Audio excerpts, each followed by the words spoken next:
సాయంత్రం అవ్వంగానే సాయిబాయ్ అయితే కాల్ చేశాడు, రా బయటికి వెళ్దామని చెప్పి. ఇంకా బయట తిరుగుతూ తిరుగుతూ బోరింగ్ అయితే అవుతుంది. సో దానికోసం మన ప్రొద్దుటూరులో ఎగ్జిబిషన్ అయితే జరుగుతుంది, ఎగ్జిబిషన్ పోదామని చెప్పాడు. ఇంకా సక్కంగా ఎగ్జిబిషన్ అయితే వచ్చేసాం. ఇంకా ఎగ్జిబిషన్ రాగానే టికెట్ అయితే 50 రూపీస్ అన్నారు. లాస్ట్ ఇయర్ అయితే ఎంట్రీ టికెట్ ఫ్రీగా ఉన్నది, ఈసారి అయితే 50 రూపీస్ అంట.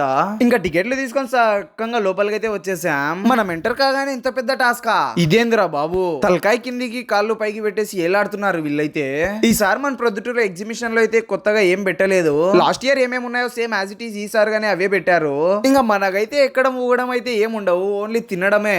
ఎగ్జిబిషన్ లో బజ్జీలు బాగుంటాయని చెప్పి బజ్జీలు తినేకైతే వచ్చేసాం. ఇక్కడికి వచ్చి చూస్తే ఏకంగా మిరపకాయలతో డెకరేషన్ చేసేసారు వీళ్ళు, అసలు మామూలుగా చేయలేదన్నమాట.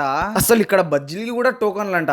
ఇంకా టోకన్లు ఇచ్చేసి బజ్జీలు అయితే తీసుకొని తినేసి బయటికి అయితే వచ్చేసాం. ఇంకా బయటికి రాగానే బజ్జీలు తిన్నాం కదా, ఏదైనా తాగేసి వద్దామని చెప్పి బయటికి అయితే వెళ్తున్నాం. ఇంకా సక్కంగా మిస్టర్ చాయ్ అయితే వచ్చేసాం. ఇంకా జ్యూస్లు తాగేసి ఇంటికి అయితే బయలుదేరాం. ఇంకా ఫైనల్ గా ఇంటికి అయితే వచ్చేసాం మావా. మరిన్ని ఇలాంటి వీడియోస్ కోసం మన ఛానల్ ని సబ్స్క్రైబ్ అండ్ ఫాలో చేసుకోండి మావా.